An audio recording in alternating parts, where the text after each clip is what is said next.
இவன் சொன்னால் எதையும் செய்ய தயார் என்று யாரை பார்த்து சொல்கிறார்களோ அவன்தான் தலைவன். பெயர் சூட்டிக் கொள்கிறவர்கள் மட்டுமல்ல, பட்டத்தை ஏற்றுக்கொள்கிறவர்கள் மட்டுமல்ல. இந்த இயக்கம் எந்த காலத்தும் சோர்ந்து போகாது, தோற்று போகாது. தேர்தலில் ஏற்ற இறக்கங்களை சந்தித்திருக்கிறோம். ஆனால் கொள்கை அளவில் நமக்கு ஈடு இந்திய நாட்டில் எந்த கட்சியும் கிடையாது.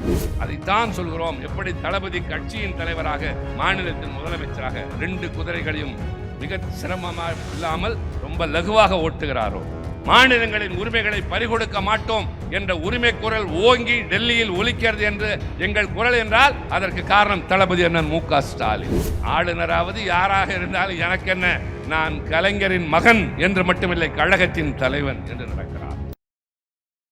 புதிய திராவிடர் கழகம் நடத்தும் வெல்லட்டும் சமூக நீதி 6வது மாநில மாநாடு 30/11/2025 ஞாயிறன்று ஈரோடு எழுமாத்தூரில் மாண்புமிகு தமிழ்நாடு முதலமைச்சர் நல்லாசியுடன் மாண்புமிகு தமிழ்நாடு துணை முதலமைச்சர் உதயநிதி ஸ்டாலின் அவர்கள் சிறப்புரையாற்றுகிறார். அமைச்சர்கள் திரு சு. முத்துசாமி, வி. செந்தில் பாலாஜி ஆகியோர் முன்னிலை வகிக்கிறார்கள். பிரம்மாண்ட சமூக நீதி மாநில மாநாட்டிற்கு புதிய திராவிடர் கழக நிறுவன தலைவர் K.S. ராஜ்கவுண்டர் அவர்கள் அன்புடன் அழைக்கிறார். வாரீர் வாரீர். அமைச்சர்களாக வருகிறவர்கள் பவனி வருகிற போது பார்க்கிற நேரத்தில் பலர் உணரலாம் எவ்வளவு பெரிய வாழ்க்கை என்று. அமைச்சர் அல்ல, முதலமைச்சர். எல்லா அதிகாரிகளும் கைகட்டி சேவகம் செய்தார்கள். உதவி நாடி வந்தவர்கள் 1000 பேர். எங்கு பார்த்தாலும் அவருக்கென்று ஒரு மரியாதை. ஆனால் ஆட்சி கலைக்கப்பட்ட அடுத்த நாள் தனி மனிதனாக விடப்பட்டார். பக்கத்தில் யாரும் செல்லக்கூடாது. அவருக்கு யாராவது வந்து தனியாக பார்த்து ஆறுதல் சொன்னால் அடுத்த நாள் சிறைச்சாலைக்கு. அப்போதும் இந்த தொண்டர்கள் என்ன செய்தார்கள் தெரியுமா? சென்னைக்கு வரக்கூடாது, கோபாலபுரம் செல்லக்கூடாது, 4வது குறுக்கு சாலையை மறக்க வேண்டும் என்று அச்சுறுத்தி கொண்டிருந்த நேரத்தில் திருப்பதிக்கு போகிறோம் என்று சொல்லிவிட்டு மொட்டையடித்துக் கொண்டு பக்தர்களைப் போல வந்து கலைஞரை பார்த்து விட்டு போனவன் திராவிட முன்னேற்ற கழகத்துக்கு தொண்டன். யாரும் அஞ்சவில்லை, அவரும் அஞ்சவில்லை. பல பேர் ஓடினார்கள். கோழைகள் விலகட்டும், வீரர்கள் தொடரட்டும் என்று எழுதி இயக்க தொடர்களை வழி நடத்தினார். அந்த ஓராண்டு காலம் அவர் சந்தித்த சோதனை. இதுபோல பொதுக்கூட்டங்கள் பேசுவதற்கு அனுமதி இல்லை. ஒரு இடத்திலே மாநாடு நடத்தலாம், தீர்மானங்கள் போடலாம் என்றால் அதற்கு உரிமை இல்லை. என் வீட்டு பிள்ளையை சிறைச்சாலைக்கு கொண்டு போய் விட்டார்கள் என்று பெற்ற தாய் சொல்ல முடியவில்லை. நீதிமன்றத்திற்கு போக முடியாத நேரத்தில் திருமண வீடுகளிலும் இரங்கல் கூட்டங்களிலும் பேசி பேசி கட்சியை காத்த தலைவன் நம்முடைய தலைவர் கலைஞர். ஆக ஒரு தலைவன் என்பவன் இக்கட்டான நேரத்தில் ஒரு இயக்கத்தை தூக்கி நிறுத்த வேண்டும். ஓடுகிறவர்கள் நிற்க வேண்டும், திகைக்க வேண்டும். ஓட மாட்டோம் என்று உறுதியோடு இருப்பவர்கள் இருக்க வேண்டும் என்றால் அதற்கு ஒரே உதாரணம் கலைஞர் மட்டும்தான். அதே போலத்தான் சோதனை காலத்திலும் இருந்தார். இன்றைக்கு சென்னையிலே போக்குவரத்து நெரிசல் அதிகமாக இருக்கலாம், அது மக்கள் தொகை பெருக்கத்தின் காரணமாக. ஆனால் ஒரு காலத்திலே கட்டுப்பாட்டில் இருந்ததற்கு காரணம் மேயராக இருந்தபோது தளபதி அண்ணன் ஸ்டாலின் கட்டிய மேம்பாலங்கள் தான். இன்றைக்கு அதையும் தாண்டி போகிறோம். ஒரு காலத்திலே போக்குவரத்தை எப்படி ஒழுங்குபடுத்தினார்கள்? ஒரு போலீஸ்காரர் நின்று கையை நீட்டினால் வண்டிகள் நிற்கும். 1 நிமிடம் 2 நிமிடத்தில் கையை எடுத்தால் போய்விடும். இப்படி ஒரு காலம் இருந்தது. பின்னர் அதிகமான வாகனங்கள் பெருக பெருக பச்சை, சிவப்பு, மஞ்சள் விளக்கு வந்தது. இப்போது அதுவும் போதவில்லை. எனவேதான் மெட்ரோ ரயில் வருகிறது. சாலையிலே கார் வைத்திருந்தால் பெருமை என்று நினைத்தது போக வேண்டாம், நடந்தே போகலாம், இந்த காரிலே போவதற்கு பதிலாக என்று நினைக்கக்கூடிய அளவிற்கு போக்குவரத்து நெரிசல். அன்றைக்கு மேம்பாலங்களை கட்டினார், இன்றைக்கு மெட்ரோ ரயிலை ஓட விட்டு கொண்டிருக்கிறார். நாளைக்கு கேபிள் காருக்கு செல்வார், எங்கு வேண்டானாலும் செல்கிற ஆற்றல் அவருக்கு உண்டு. ஆக அவர் சாதித்தது இந்த இளைஞரணியின் செயலாளராக, மாநகராட்சி மன்ற மேயராக, எதிர்க்கட்சியில் சட்டமன்ற உறுப்பினராக, ஆளுங்கட்சியில் சட்டமன்ற உறுப்பினராக, உடனே அமைச்சராகவில்லை, அமைச்சராக, பின்னர் துணை முதலமைச்சராக, அதுபோல கட்சியின் பல்வேறு நிலைகள் இன்றைக்கு உயர்ந்து நின்று இந்தியாவின் தலை சிறந்த முதலமைச்சர் தளபதி மு.க. ஸ்டாலின். எதிர்க்கட்சிகளை ஒருங்கிணைக்கிற ஒரு சக்தி மு.க. ஸ்டாலின். சொல்வது திருச்சி சிவா அல்ல, டெல்லி பட்டணம் சொல்கிறது, அங்கே இருக்கிற கட்சிகள் சொல்கிறார்கள். காஷ்மீர் பிரச்சனையிலே 370வது பிரிவு ரத்து செய்த போது இந்தியாவே நடுங்கிக் கொண்டிருந்ததே, அந்த நேரத்தில் 14 கட்சிகளை ஒன்று திரட்டி டெல்லியிலே போராட்டம் நடத்தியது நம்முடைய கழகத்தின் தலைவர். அப்போது சொன்னார்கள் காங்கிரஸ் கட்சியின் மூத்த தலைவர்கள் கையை பிடித்துக் கொண்டு, what Kalaignar would have done now Mr. Stalin is doing and all.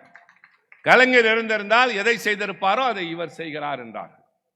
ஏன் இதையெல்லாம் நினைவு கூறுகிறேன் என்று சொன்னால், இந்த கட்சி, இந்த இயக்கம் மற்ற கட்சிகளைப் போல அல்ல. பறக்கிற வண்ண கொடிகளில் திமுகவின் கருப்பு சிவப்பு கொடியும் ஒன்றல்ல. இது எங்கள் உயிர், இது எங்கள் உணர்வு, இது எங்கள் மானம், இது எங்கள் மரியாதை. அந்த கொடியோடு இந்த இயக்கத்தில் இருக்கிற தொண்டர்கள் அத்தனை பேருடைய உயிரும் கலந்திருக்கிறது. யார் எதை எதிர்பார்த்தீர்கள்? எனக்கு என்ன கிடைத்தது என்று கேட்டீர்கள். கையிலே கொடியை கொடுத்தால் உயிரே போனாலும் பரவாயில்லை, கொள்கைகளை வென்றெடுப்போம் என்று சொல்லுகிற கூட்டம் ராணுவ சிப்பாய்களின் கூட்டம் இந்த இயக்கம். ஆக இது இன்னொரு கட்சியோடு யாரும் தயவு செய்து ஒப்பிடாதீர்கள். கொள்கைகளின் அடிப்படையில் அமைந்தது. தம்பி ராஜா சொன்னார், சாதி பெயர் இல்லை என்று சொன்னார். சாதி மட்டுமா இல்லை, இதோ இந்த மேடையில் இருக்கிற எல்லோரும் அண்ணன் தம்பிகள் தான்.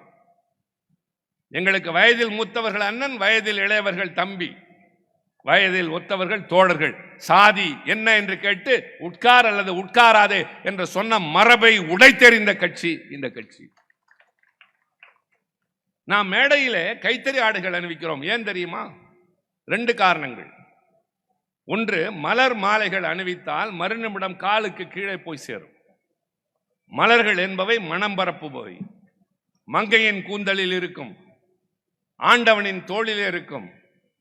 ஆனால் ஒருவருடைய மாலை அணிவித்து அது கீழே விழுந்து வீணாக போவதற்கு பதிலாக கைத்தறி ஆடை அணிவித்தால் கைத்தறி நெசவாளியும் பயன்பெறுவான், நாமும் அதை பயன்படுத்தலாம், அதில் கட்சி கரை இருக்குமானால் பிரச்சாரமும் இருக்கும் என்று அண்ணா தொடங்கி வைத்தது.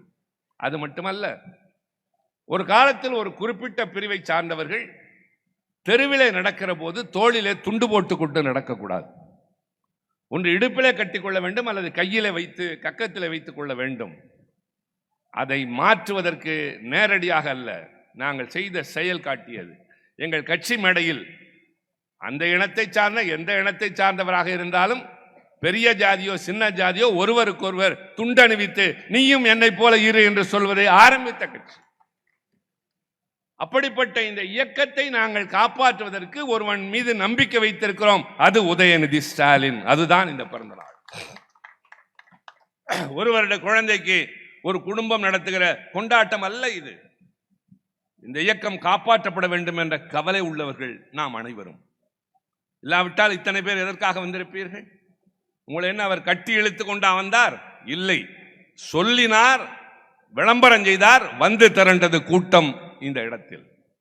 இத்தனை 1000 பேர் எல்லோரும் வந்து வாழ்த்து விட்டு போனார்கள். என்ன காரணம்? பேராசிரியர் ஒரு காலத்தில் வந்து நான் முன்மொழிகிறேன், ஸ்டாலின் தான் அடுத்த தலைவன் என்று சொல்லிவிட்டு போனார்.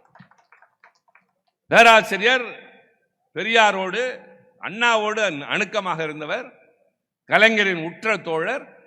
எத்தனையோ பேர் ஒதுங்கிய போதும் உடனிருந்த நிழலாக இருந்த அவரை போல் ஒரு தோழமை கிடையாது. அவரே அந்த இடத்திற்கு தான் வர வேண்டும் என்று சொல்லவில்லை, இவர்தான் என்று அடையாளம் காட்டியதற்கு காரணம் இருந்தது. மேடையில் அல்ல, தனியாக பேசுகிற போதும் சொல்வார். கலைஞர் என்ன அவரே சொல்வார், யோ அவன் மாதிரி உழைக்க முடியாதியா என்று பேராசிரியர் சொல்வார். இன்றைக்கு வந்த தலைவர்கள் அவ்வளவு பேரும் நாங்கள் உதயநிதி ஸ்டாலினை நம்புகிறோம் என்று சொன்னால் என்ன காரணம்? இந்த கொடி இன்னும் மேலே மேலே மேலே பறக்க வேண்டும், இந்த கொள்கைகள் இன்னும் அதிகமாக வேரூன்ற வேண்டும், இதன் உணர்வுகள் பரவ வேண்டும். எத்தனை பட்டாளம் வந்தாலும் அதை தாங்கி நிற்கிற வல்லமை உண்டு என்று சொன்னால் எங்களுக்கு ஒரு தலைமை வேண்டும். அடுத்த தலைமுறையை வழிநடத்தி செல்லக்கூடிய தலைமுறை. ஒரு தலைவன் என்பவன் யார்? அவனுக்கு கட்டுப்பட்டு ஒரு கூட்டம் வர வேண்டும். மேடையில் ஏறி பேசினால் கட்டுண்டு கிடக்க வேண்டும். இவன் சொன்னால் எதையும் செய்ய தயார் என்று யாரை பார்த்து சொல்கிறார்களோ அவன்தான் தலைவன்.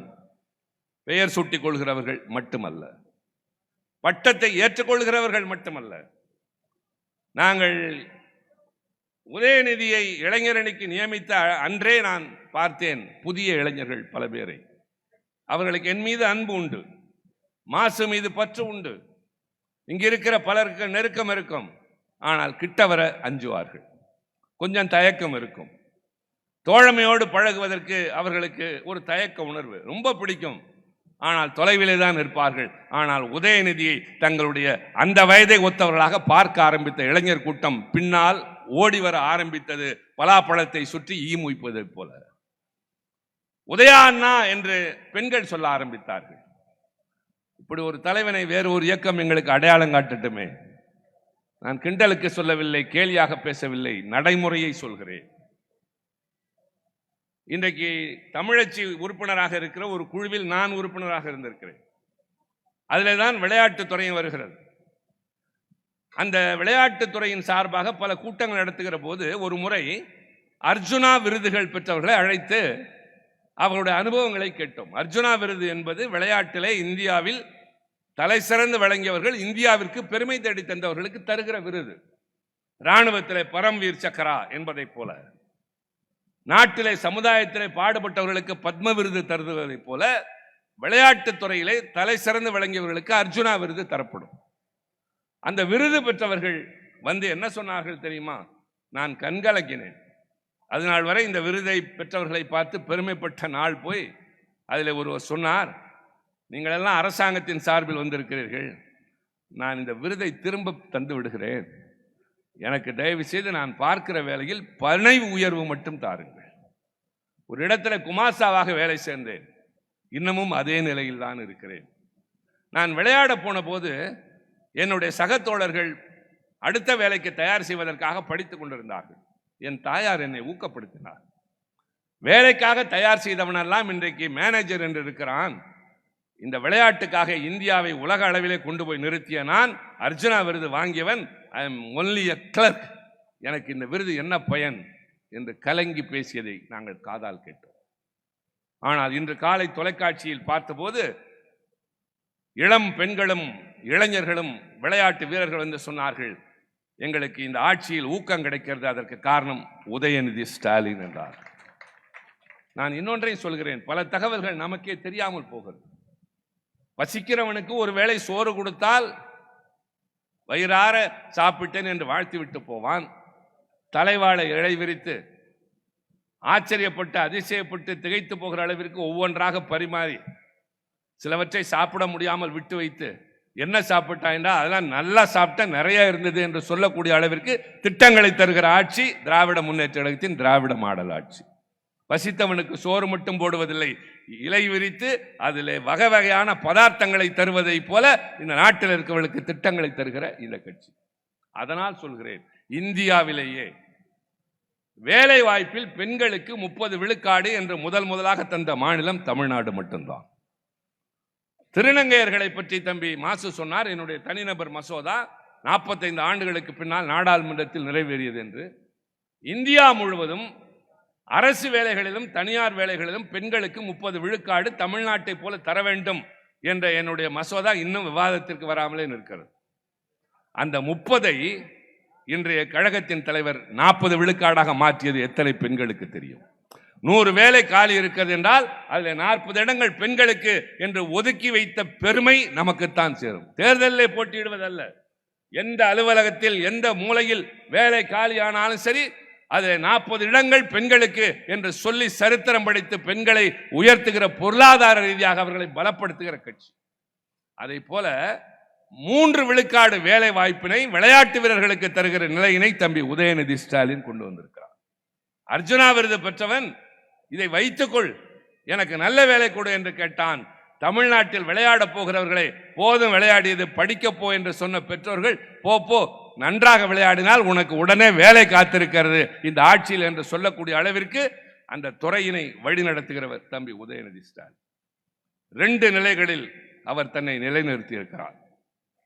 2 தடங்களிலே அவர் நடப்பதன் மூலம் எங்களுக்கெல்லாம் புல்லரிப்பை ஏற்படுத்தி இருக்கிறார். எங்களுக்கெல்லாம் மகிழ்ச்சியை, நம்பிக்கையினை தந்திருக்கிறார். தம்பி மாசு அழைத்தார், வந்தோம் என்பதல்ல, அடிக்கடி அழைப்பார், வருவோம், பேசுவோம். தேர்தல் பிரச்சார கூட்டங்களுக்கு அது இல்லாத நேரத்தில் கழகத்தினுடைய கொள்கைகளை முன்வைத்து போராட்ட நேரத்தில் அந்த போராட்டத்தை விளக்கி இளைஞர்களை அழைத்து வைத்து பாசறை கூட்டம் நடத்தினால் அதிலே பேசியிருக்கிறோம். ஆனால் இன்றைக்கு நாங்கள் பேச வந்திருப்பது, இப்படி ஒரு இளைஞன் என்று சொல்கிறோமே, அதற்கு காரணம் 2 தடங்களில் அவர் தன்னை நிலைப்படுத்தி கொண்டிருக்கிறார். ஒன்று, அவருக்கு கொடுத்த இளைஞரணி செயலாளர் என்ற பொறுப்பின் மூலம் தளபதி அண்ணன் மு.க. ஸ்டாலின் எப்படி செயல்பட்டாரோ அதை போல இன்னும் கொஞ்சம் வேகமான ஒரு குதிரையாக ஓடுகின்ற இன்றைக்கு விளம்பர படத்திலே ஒரு குதிரையிலே அவர் வருவதைப் போல இன்றைக்கு இளைஞர் அணியை ஒரு குதிரையிலே முன்னால் செல்கிற வீரனைப் போல அவர் நடத்துகிறார். நம்பிக்கை மிகுகிறது. இளைஞர்கள் இல்லாத இயக்கம் மெல்ல மெல்ல மெல்ல தேய்ந்து போகும். ஒரு தலைமுறையோடு எதுவும் முடிந்து விடுவதில்லை. ஒரு குறிப்பிட்ட பருவத்திற்கு பின்னால் அண்ணன் துரைமுருகன் அவர்கள் பேச முடியாமல் பேசுகிறார். பெயர்களை மறந்து போகிறார். பார்த்து பரவசப்பட்டவர்கள் எத்தனை பேர் அவருடைய பேச்சை கேட்டு குலுங்கி குலுங்கி சிரித்திருக்கிறோமே. பேச ஆரம்பித்தால் எத்தனையோ பேசக்கூடியவராயிற்றே. மாணவர்களுடைய அமைப்பிலே ஒரு காலத்திலே அவர் முன்னணியிலே இந்திய எதிர்ப்பு போராட்டத்தில் நின்றவர். வயதின் காரணமாக என் அண்ணன் பாலு நடக்கிற போதே குதிரையை போல நடக்கிறவர் இப்போது வந்து பேசுகிறார், கொஞ்சம் சிரமப்படுகிறார். இது வயது, தவிர்க்க முடியாது. மாசு, நான், இவர்களெல்லாம் ஒரே தலைமுறை. எங்களுக்கு பின்னால் இன்னொரு தலைமுறை வேண்டும் என்று நினைக்கிறவன் தான் இந்த கட்சியின் மேல் அக்கறை கொண்டவனை தவிர நாங்களே இருக்க வேண்டும் என்று நினைப்பவர்கள் அல்ல. நான் யாரையும் விடமாட்டேன் என்று நடக்கவே முடியாத காலத்தில் 90 வயதானவன் எல்லாம் நாடாளுமன்றத்தில் பார்த்திருக்கிறோம். 90 வயது கூட ஒரு தப்பான வயது அல்ல. நடக்கவே முடியாது, கூட்டி வந்து உள்ளே உட்கார வைப்பார்கள். அப்போது அந்த பொறுப்பை விடாதவர்கள் எல்லாம் இருக்கிறார். பொறுப்புகளை விடுங்கள் என்று சொல்லவில்லை, இருக்கிற போதே இன்னொருவரை கைபிடித்து அழைத்து வாருங்கள் என்று தான் சொல்கிறோம். இளைஞர்களுக்கு வழிவிட்டு எழுந்து போய் நீ உட்கார் என்று சொல்வதல்ல. வா, நீ நானும் ஓடுவோம். என்னை விட நீ வேகமாக ஓடினால் நீ பெரிய ஓட்டக்காரன் என்ற விருது தானாக வந்து சேரும். எனவே நான் ஒதுங்கி கொண்டு நீ ஓடு என்று சொல்லுகிற கட்சி அல்ல திமுக. எல்லோரும் ஓடுகிறோம். அதில் நாங்கள் பார்த்து பரவசப்பட்டு மகிழ்ச்சி அடைகின்ற அளவிற்கு ஒரு இளைஞர் பெரும் சேனை இன்றைக்கு ஓடிக்கொண்டிருக்கிறது. கையில் கருப்பு சிவப்பு கொடியேடு என்றால் அதற்கு காரணம் உதயநிதி ஸ்டாலின். அந்த நம்பிக்கையில், அந்த மகிழ்ச்சியில் தான், அந்த பெருமிதத்தில் தான், அந்த பூரிப்பில் தான் எங்களுக்கு இந்த இயக்கம் வாழ வேண்டும். தாய் தகப்பனை விட, வேறு சொத்து சுகங்களை விட, வாழ்க்கையின் கனவுகளை விட எங்களுக்கு திமுக தான் பெரிது என்று கருதுகிறோமே நம்மை போன்றவர்கள். வேறு என்ன நமக்கெல்லாம் வேறு என்ன இருந்திருக்கிறது? போராட்டமா முன்னணியில் நிற்போம், சங்கடங்களா தாங்கிக் கொள்வோம், தலைவனுக்கு ஒன்றா உயிரையும் தருவோம், மொழிக்கு ஒன்றா எதையும் இழக்க தயாராக இருப்போம் என்று சொல்லுகிற அந்த கூட்டத்தை சார்ந்த நமக்கு இந்த இயக்கம் தொடர்ந்து இன்னும் வேகமாக நடைபோடும் என்ற நம்பிக்கையை தருகிற அந்த இளைஞனுக்கு பிறந்த நாள் கொண்டாடுவதை விட வேறு என்ன வேலை இருக்க முடியும்? இது அவரை ஊக்கப்படுத்துவதற்கு, உற்சாகப்படுத்துவதற்கு. தம்பி, உன்னை பார்த்து எங்களுக்கு நம்பிக்கை வருகின்றது. இந்த இயக்கம் எந்த காலத்திலும் சோர்ந்து போகாது, தோற்று போகாது. தேர்தலில் ஏற்ற இறக்கங்களை சந்தித்திருக்கிறோம். ஆனால் கொள்கை அளவில் நமக்கு ஈடு இந்திய நாட்டில் எந்த கட்சியும் கிடையாது. எந்த காலத்திலும் நமக்கு பின்னடைவு கிடையாது, எதிர்காலத்திலும் கிடையாது என்பதற்கு ஒரு பெரும் பட்டாளத்தை இன்றைக்கு தனக்கு பின்னால் இழுத்து கொண்டு போகிறவர். இன்றைக்கு காலையில் பார்த்தேன் அவருடைய வீட்டில் பல பேர் புதிய முகங்கள், எனக்கு புதிய முகங்கள், ஆண்களும் பெண்களும். ஆனால் என்னை பார்த்து அவர்கள் வணக்கம் சொன்ன போது நான் எல்லோருடைய முகங்களையும் பார்த்தேன். இவர்கள் எல்லாம் எதை எதிர்பார்த்து வந்தார்கள்? இந்த இயக்கம் என்ன தரும் என்று வந்தார்கள். நாளைக்கு நகரமன்ற உறுப்பினர் பொறுப்பு, மேயர் பொறுப்பு, சட்டமன்ற உறுப்பினர் பொறுப்பு இது கிடைக்கும் என்றா? இல்லை. எங்களுக்கு இவனை பிடித்திருக்கிறது, இந்த கட்சியை பிடித்திருக்கிறது. இன்னும் சொல்ல போனால் எங்களுக்கு நம்பிக்கை அதிகமாகிறது என்பதை காலையில் தொலைக்காட்சியில் பார்த்தோம். அவர் ஏற்றுக்கொண்ட பொறுப்பிலே மிக முக்கியமான பொறுப்பு விளையாட்டுத்துறை, அடுத்து திறன் மேம்பாட்டுத்துறை. இந்தியாவில் நம்பர் 1 தமிழ்நாடு என்று சொல்வது நிதி ஆயோக் என்ற அமைப்பு. நாங்கள் சொல்லவில்லை.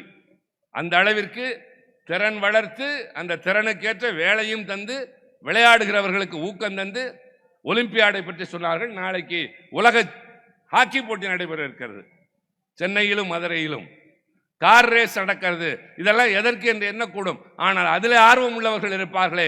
எங்கோ வெளிநாட்டுக்கு போகிறவர்களுக்கு இன்றைக்கு சென்னையும் தமிழ்நாடும் இடம் தருகிறது. கிராமப்புறத்தில் பிறந்து மீனவர்கள் வாழ்கின்ற பகுதியிலே பிறந்து மிகப்பெரிய திறமையாளர்கள். ஒரு காலத்தில் ட்ரையத்லான் என்று ஒரு போட்டி உண்டு. ஓட வேண்டும் வேகமாக, அடுத்து அதே வேகத்தில் தண்ணீரில் விழுந்து நீச்சல் அடிக்க வேண்டும், மூன்றாவதாக எழுந்து சைக்கிளில் வேகமாக போக வேண்டும்.